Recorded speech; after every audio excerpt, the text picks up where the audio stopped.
10 மசோதாக்களை குடியரசுத் தலைவருக்கு அனுப்பி வைத்த ஆளுநரின் நடவடிக்கை ரத்து செய்வதாக உச்சநீதிமன்றம் அதிரடி தீர்ப்பை வழங்கியிருக்கிறது. கூடுதல் விவரங்களை எமது டெல்லி சிறப்பு செய்தியாளர் பால்முருகனிடம் கேட்டறியலாம். வணக்கம் பால்முருகன், விவரங்களை நீங்க பதிவு செய்யலாம்.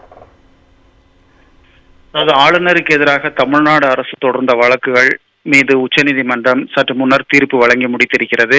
மிக நீண்ட நேரமாக இந்த தீர்ப்பு வழங்கப்பட்டது. கிட்டத்தட்ட 3/4 மணி நேரம் அளவில் இந்த தீர்ப்பு வாசிக்கப்பட்டது.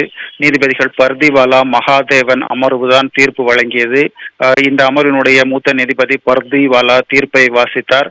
தமிழ்நாடு அரசு 2 வழக்குகளை உச்சநீதிமன்றத்தில் தாக்கல் செய்திருந்தது. ஆளுநர் அதிகாரம் குறித்த வழக்கும், அதே போன்று பல்கலைக்கழக மசோதாக்களுக்கு ஒப்புதல் வழங்காத விவகாரம் குறித்தும் இந்த வழக்குகளை தாக்கல் செய்திருந்தது. அதில் ஆளுநர் அதிகாரம் குறித்த தீர்ப்பு தற்போது வழங்கப்பட்டிருக்கிறது. பல்கலைக்கழக மசோதாக்கள் மீதான தீர்ப்பு தற்போது மீண்டும் விசாரணைக்கு ஒத்திவைக்கப்பட்டிருக்கிறது. ஆளுநர் அதிகாரம் குறித்த வழக்கில் முக்கியமாக பல்வேறு வரலாற்று சிறப்புமிக்க கருத்துக்களை தெரிவித்து தற்போது உச்சநீதிமன்றம் தீர்ப்பு வழங்கியிருக்கிறது. அதாவது ஆளுநர் எத்தனை நாட்களுக்குள் மசோதாக்கள் மீது முடிவு எடுக்க வேண்டும் என்று இதுவரை ஒரு வரம்பு இல்லாமல் இருந்தது. குறிப்பாக அதிவிரைவாக தீர்ப்பு வழங்க வேண்டும், முடிவு எடுக்க வேண்டும் என்கிற வரம்பை மட்டுமே உச்சநீதிமன்றம் பல வழக்குகளில் கூறியிருந்தது. ஆனால் தற்போது உச்சநீதிமன்றமானது மசோதாக்கள் மீது 1 மாதத்தில் உச்சநீதிமன்ற தீர்ப்புப்படி ஆளுநர் முடிவு எடுக்க வேண்டும். குடியரசுத் தலைவருக்கு அனுப்புவதாக இருந்தால் மட்டுமே 3 மாதங்களுக்குள் அதன் மீது முடிவு எடுக்க வேண்டும் என்று தற்போது கால வரம்பு நிர்ணயித்து உச்சநீதிமன்ற தீர்ப்பு வழங்கியிருக்கிறது. அதாவது 1 மாதத்தில் மசோதாக்கள் மீது முடிவு எடுக்க வேண்டும். குடியரசுத் தலைவருக்கு மசோதாக்களை அனுப்பும் பட்சத்தில் அது 3 மாதங்களுக்குள் முடிவு எடுக்க வேண்டும் என்று வரலாற்று சிறப்புமிக்க தீர்ப்பை உச்சநீதிமன்றம் வழங்கியிருக்கிறது. அது மட்டுமல்ல, ஆளுநர் 10 மசோதாக்கள் மீது முடிவெடுக்காமல் அதனை குடியரசுத் தலைவருக்கு அனுப்பியது செல்லாது என்று உச்சநீதிமன்றம் தற்போது தீர்ப்பு வழங்கியிருக்கிறது. அரசியல் சாசனத்தின் அடிப்படையில் உச்சநீதிமன்றத்துக்கு என்று தனி அதிகாரம் இருக்கிறது. அந்த அடிப்படையில் 142 அரசியல் சாசன அதிகாரத்தை பயன்படுத்தி இந்த 10 மசோதாக்களையும் ஆளுநர் எடுத்த முடிவுக்கு எதிராக உச்சநீதிமன்றம் முடிவெடுத்து அதனை ரத்து செய்து உத்தரவிட்டிருக்கிறது. இதே போன்று ஒரு தீர்ப்பை தான் பேரறிவாளன்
தீர்ப்பு என்பது மிக முக்கியமானதாக கருதப்படுகிறது. அதாவது ஆளுநர் அதிகாரம் என்பது அரசியல் சாசனம் 200க்கு உட்பட்டதுதான் என்று மீண்டும் உச்சநீதிமன்றம் இந்த தீர்ப்பு மூலம் அதனை உறுதி செய்திருக்கிறது.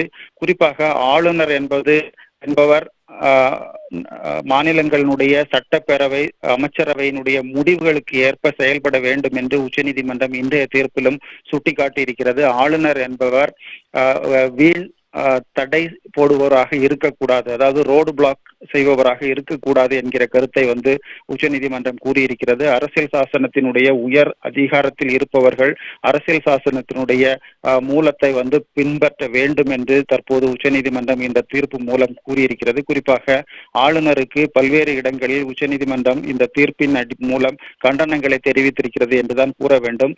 முக்கியமாக ஆளுநருடைய அதிகாரம் அரசியல் சாசன பிரிவு 200க்கு உட்பட்டதாக இருக்கிறது. அதில் எந்த விதிவிலக்கும் வழங்க முடியாது செல்லாது என்று உச்சநீதிமன்றம் மீண்டும் கராராக தெரிவித்திருக்கிறது.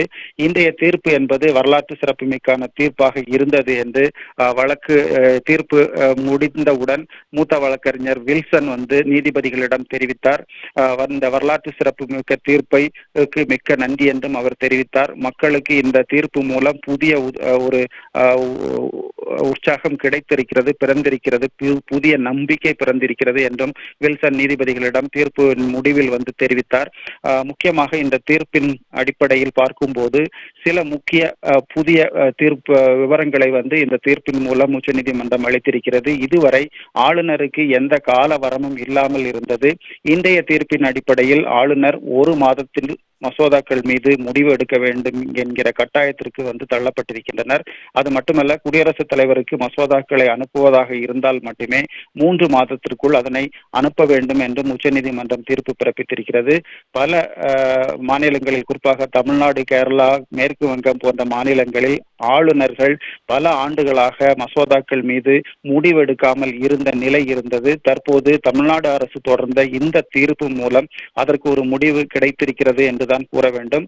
ஆளுநருக்கு மசோதாக்கள் மீது எத்தனை நாட்களுக்குள், எவ்வளவு காலத்துக்குள் முடிவெடுக்க வேண்டும் என்கிற ஒரு கால வரம்பை உச்சநீதிமன்றம் இந்த தீர்ப்பு மூலம் பிறப்பித்திருக்கிறது என்பது மிக முக்கியமானதாக பார்க்கப்படுகிறது. அது மட்டுமல்ல, தமிழ்நாடு அரசு தமிழ்நாடு சட்டப்பேரவையில் நிறைவேற்றி அனுப்பிய 10 மசோதாக்களை குடியரசுத் தலைவருக்கு அனுப்பியது செல்லாது என்றும் உச்சநீதிமன்றம் தனது தனி அதிகாரத்தை பயன்படுத்தி இன்று தீர்ப்பு வழங்கியிருக்கிறது. தனலட்சுமி, உங்களுடைய அண்மை விவரங்களுக்கு நன்றி பால்முருகன்.